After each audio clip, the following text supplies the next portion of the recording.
Hey guys, it's Andrew again, here with another video.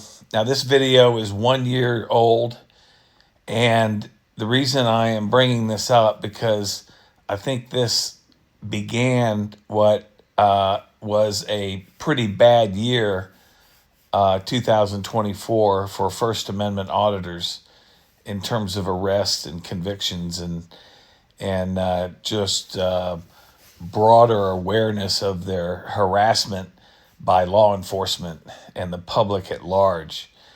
And we're going to contrast videos like this that are a year old with what's going on currently as we approach 2025.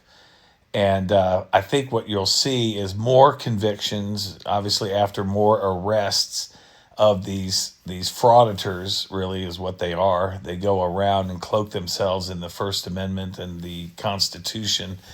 Meanwhile, they harass people and waste an awful lot of time and energy and the resources of law enforcement.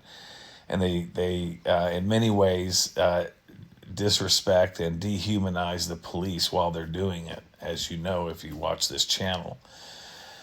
And speaking of watching this channel, I'm retired. I don't care if I make $1 from YouTube. It's irrelevant to me. But my goal is to increase the level of respect for law enforcement, and for your fellow man. And if we can, everybody needs to respect everybody. It's not one over the other. It's not the Constitution over and then you can treat everybody like crap, or it's not just treat the police well and to heck with the public. No, you got to treat the public with respect. In addition to treating the police with respect, I believe you need to treat the police with more respect than you do the public. They risk their lives and they have an extremely dangerous job, and that is why. And at the same time, treat the Constitution with respect. That is the ultimate rule of law. But just because you're following the Constitution doesn't give you a license to dehumanize the police and waste their time. So a lot of these police departments and prosecutor offices around the country are getting wise to this harassment. And I think it's a great thing. And this video probably started it off. It came from Frauditor Troll, which along with Dummy Kruger, are probably the two best YouTube channels on the internet for frauditors. I'm a brand new frauditor YouTube channel. Please subscribe, because I'm going to be doing this a lot, and I'm looking for positive police interactions, not just out there denigrating the police for the sake of making money on YouTube, which is what the frauditors do. So without further ado, let's get right into it. Ladies and gentlemen, what you're about to see is the biggest news to ever happen in the anti-frauditor community by a long shot, and I'll explain to you why. Yesterday, I said that it was the beginning of the end for frauditors for two reasons. First of all, there was Rogue Nation that got indicted with 6 federal charges. And then there was Riverside Accountability that got arrested at his house as they were serving a search warrant and held without bail. And today we just understand the magnitude of what actually went down. It turns out that this was part of a larger operation by multiple sheriff's office in a combined effort called Operation Accountability. And this operation was to shut down these criminal thugs that pretend to be YouTubers, journalists, and activists. And the sheriff says it so well, he saw right through their game, and that's why there was 8 frauditors arrested with multiple very serious felonies. So we'll take a look at the press conference in just a moment. But for everybody to be on the same page, I just want to play the arrest video of Riverside one more time in case someone hasn't seen it. It's very short. It's just a minute long anyway. Here it is. Yo, what's up, everybody?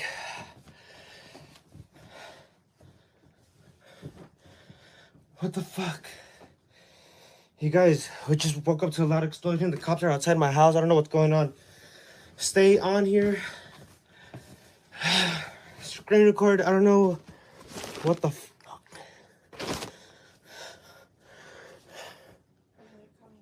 Are they?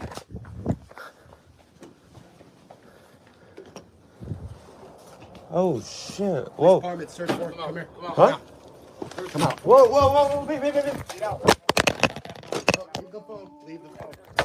So did you notice how he did not ask for names and badge numbers and told them they were dismissed and that they had to get back to work? I just find that kind of ironic. But now that we're all caught up, let's take a look at the press conference. It's 7 minutes. I'm going to play it uninterrupted so you guys get the full context, and then we're going to talk about it afterwards. Good afternoon, everyone. Thank you for being here. I'm Shannon Dicus, the Sheriff of San Bernardino County. That's SHANNDICUS. As part of their oath, a law enforcement officer swears to protect the Constitution of the United States and the Constitution of the State of California. As it pertains to the First Amendment, we protect those who legally express their right to protest their government. For the last several months, we've been involved in an investigation in conjunction with our partners from the Pomona Police Department, the Fontana Police Department, the Upland Police Department, and the Victorville Police Department, which I am the contracted law enforcement service provider. During this investigation, the group you will hear about violated the law extending beyond the First Amendment to violence. Victims of their actions made reports to the agencies present here. Those reports have been investigated, search warrants and arrest warrants have been sought, and unfortunately these victims still live in fear. Earlier this morning, we executed these warrants. This group manipulates videos and photos on social media in an attempt to make them look like they are protectors of underrepresented people. However, they use racism to threaten and intimidate their victims, causing them to get on their knees to beg for forgiveness while still assaulting them. What this group does is not protected by the First Amendment. It's illegal, and unfortunately some elected officials have tacitly criticized the local democratic process, which emboldens this group. In San Bernardino County, myself, our local police chiefs, to include the Pomona Police Chief, and the deputies and officers that work for our departments will always continue to uphold the law and protect its citizens from this type of unlawful behavior. This group is not about substance for the human condition, but rather clickbait for cash.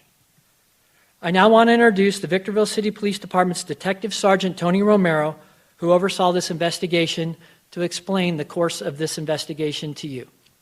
Tony? Thank you, Sheriff.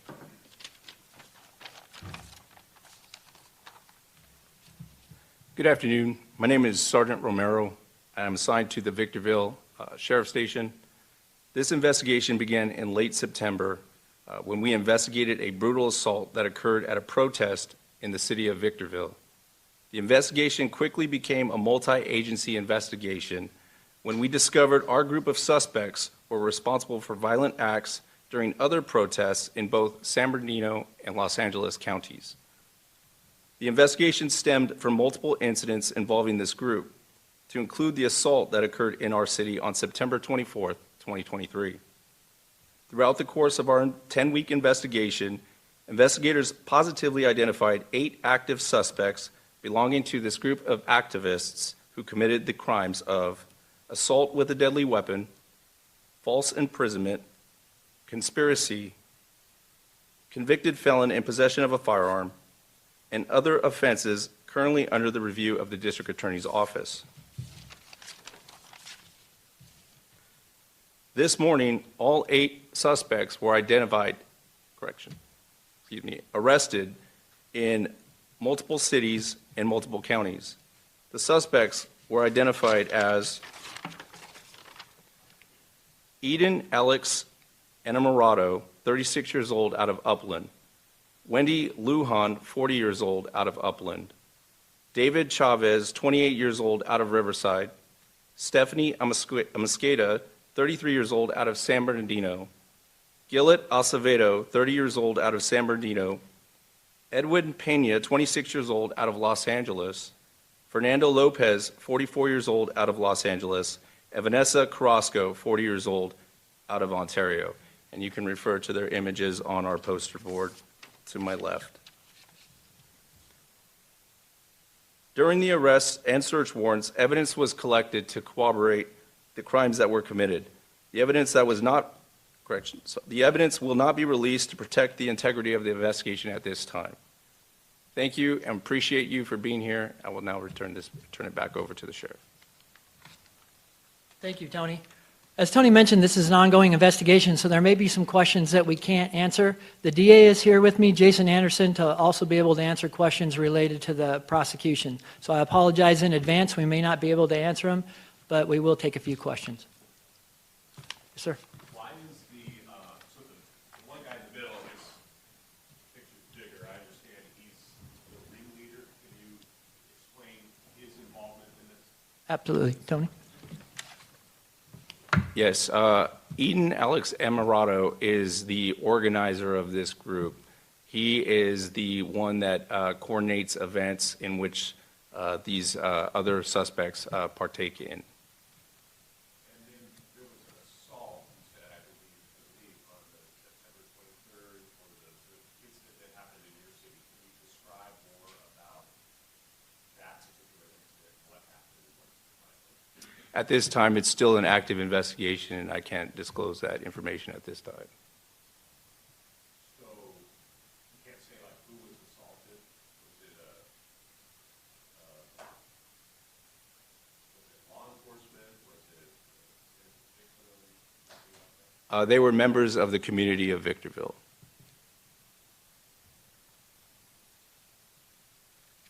Any other questions related to the arrest or prosecution?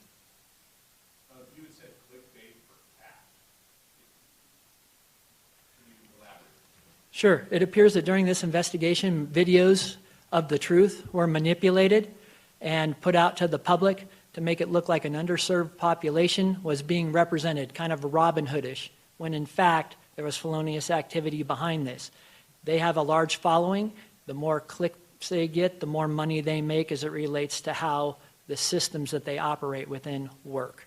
They're more about not substance for what their issues are, but really getting that clickbait and making money off of that, just like any internet influencer does. Folks, thank you for being here this afternoon. We appreciate it.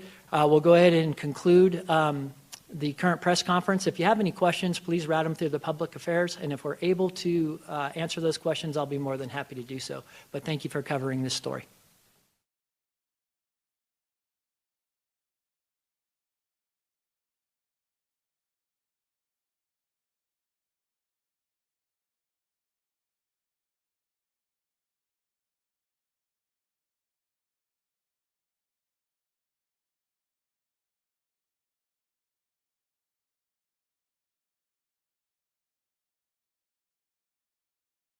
All right, so let's take a look at the charges. So these guys are all frauditors or frauditor supporters that are actively involved in the making of the content and assaulting the people in the criminal activities. So we have Wendy Lujan, which was charged with conspiracy and false imprisonment. Then we have Eden Alex Enamorado, which I'm going to show you guys in just a moment, has appeared with Riverside in the past. So he's the organizer of the organization, and he was charged with conspiracy, false imprisonment, criminal threats, assault with a deadly weapon, prohibited person in possession of a tear gas weapon, felon in possession of a firearm, and kidnapping. Then we have David Chavez, Riverside County Ability. He's charged with conspiracy, false imprisonment, and assault with chemical agents. Then you have Stephanie Anasquita, which is conspiracy, false imprisonment, and assault with a chemical agent. Now, this leads me to believe that this is indeed Riverside Accountability's girlfriend, because she got the exact same charges. And I remember that when he gets arrested, usually she takes the phone, and it seems like she's in on it with creating all this chaos and this violence. Then you have Jaguar Areola, which is a nickname, and he is charged with conspiracy, false imprisonment, assault with a deadly weapon, and unlawful gathering. Then you have Edwin Pina, which is assault with a deadly weapon, false imprisonment, conspiracy, and criminal threats. Then you have Fernando Lopez, which is conspiracy, false imprisonment, criminal threats, prohibited person possession of tear gas, a weapon, and assault with a chemical agent. And then you also have Vanessa Carrasco, and that is conspiracy, false imprisonment, and criminal threats. Now, this is exactly what I've been saying all along, is that the California crew are so demented. They're basically anarchists. They use their cell phones and their social media accounts to pretend like they're activists. Meanwhile, they're just out here to bully, threaten, and harm people. And I'm glad that finally, after 2 years of this, the Californian government is stepping in and is making a difference by putting an end to the madness. It is a really good sign of what's to come for California. Now, I've been watching Frauditor videos for around 2 years at this point, started on January 4th, 2022. And within the first month, I saw SGV News and Downey and Riverside, and you could tell right away that it had nothing to do with the First Amendment. They weren't even trying to talk to the government or do anything related to the government. It's just harassing business owners and random people in the streets. And then the Californian cops let it happen for so long that eventually it got worse. I mean, there were times where SGV and other clowns were bullying a business, standing right in front of a loading dock so that people wouldn't be able to bring in their supplies, and the cops would do nothing. So the Californian frauditors got more and more bold and more crazy to the point of violence and savage nonsense like this. And now that it boiled over and they're pretty much full-blown anarchists, finally, the cops put an end to it with this massive investigation and massive operation. So it's too bad that it took so long to get there, but at least we're there now. So the California frauditors, they're done. They're finished. I don't think they're going to be able to recover from this. Let's talk about SGV News and the other clown. Now, SGV News hasn't posted in 2 months, and I read somewhere in the comment section of Riverside's video is that the reason why he hasn't posted is because he's demonetized. He's not able to make money on YouTube anymore. I have no way of verifying it, but if it's true, that's fantastic news. Now, I just want to show you guys one more thing before we wrap up the video, is that Alex Enamorado, the leader of the criminal organization, the complete thugs and savages that beat up that person and organizes all these violent events, has been covered on my channel before. If you look at this thumbnail, he was out there with Riverside Accountability and they were bullying a woman, they were threatening her, and this is just what he does. And he has also appeared on something called the Foo Podcast, and he was there with his co-conspirator, Riverside Accountability. Now here's a short clip of that. I know you're an auditor, but can you explain to me what is an auditor for the people that don't know? Well, an auditor is basically somebody that keeps government officials accountable, making sure that they do their job right. I also go to businesses. I go to government facilities, keep them accountable, but I also go to businesses and record them and see if they respect my freedom to record from public, which is our First Amendment right to be able to record from public. And that's basically what a First Amendment auditor is, just somebody that practices their First Amendment right, which is freedom of press. That's crazy. So how did this get entangled with the street vendors, or how did you get involved with the whole street vendor stuff? Well, the whole street vendor stuff, the first thing that happened was with Silence Boy. I don't know if you remember Silence Boy. Yeah. Well, Silence Boy, I saw he calls himself a First Amendment auditor. Yeah. And when I seen that he did that to the street vendor and got her arrested. For those that don't know, what did he do to the street vendor? This is Well, Silence Boy. He's a First Amendment auditor too, right? yeah, well, it's been a while since I seen the video, but from what I know is that he got her arrested, was calling her names and stuff like that. Yeah.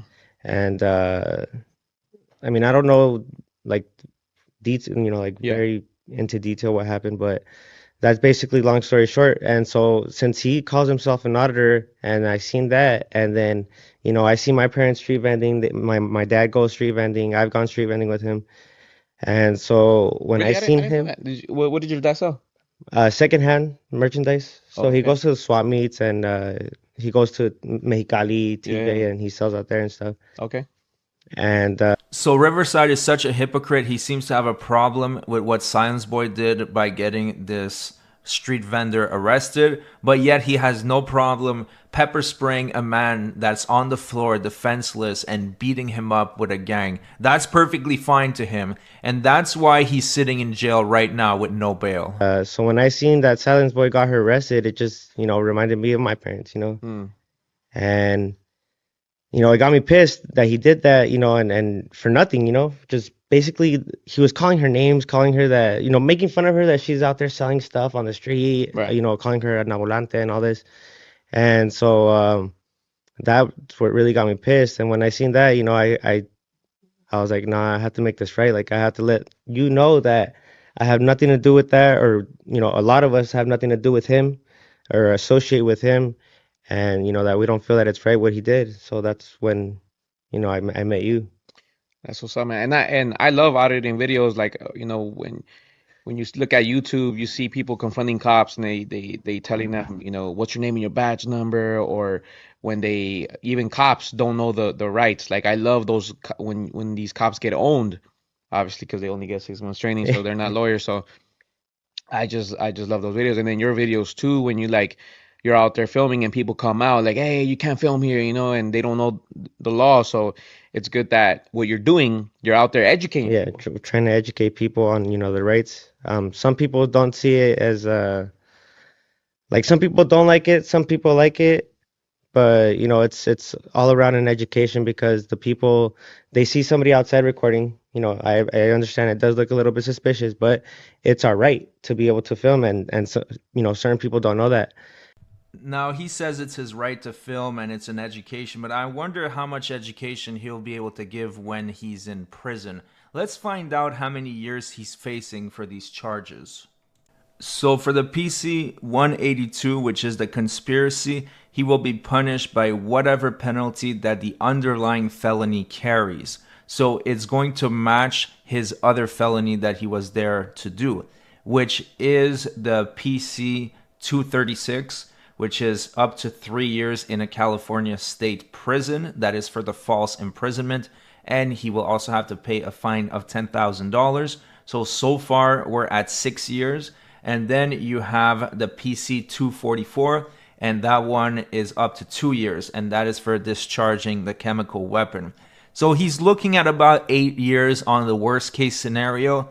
Now, it might be a little bit dropped, but it's still a significant amount of time that he's looking at. Now, the other co-conspirators, the ones with more charges, could be facing up to 15 years with those calculations. So, like I said, this is the biggest moment in the anti-frauditor community. We have never seen anything like this, that there was an operation specifically designed to target these frauditor criminals. And honestly, it's a win for the good guys. The wheels of justice turn, but they turn very slowly. And right now, Riverside is about to face the music. Now, I want to invite you guys to a live stream tonight because so much has happened in the last couple of days. There's so much to talk about. This is the thumbnail we made. It's going to be a lot of fun. We're going to talk about Riverside. We're going to talk about Rogue Nation. And we also have a Karen meltdown that is beyond epic. So make sure to join me tonight at 8 p.m. to celebrate the beginning of the end for the Frauditors. Thanks so much for watching. I really appreciate all your support. And I'll see you guys on the next one.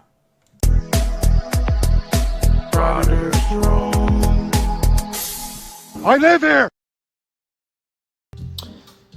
Looks like all these frauditors pled guilty, and the sentencing is happening this month. So I'm going to try to track that and see what happened to all these folks in terms of what kind of sentence they got. So stay tuned. Please like and subscribe this channel, and do so in support of the rule of law, in support of law enforcement, and in support of respect for your fellow man.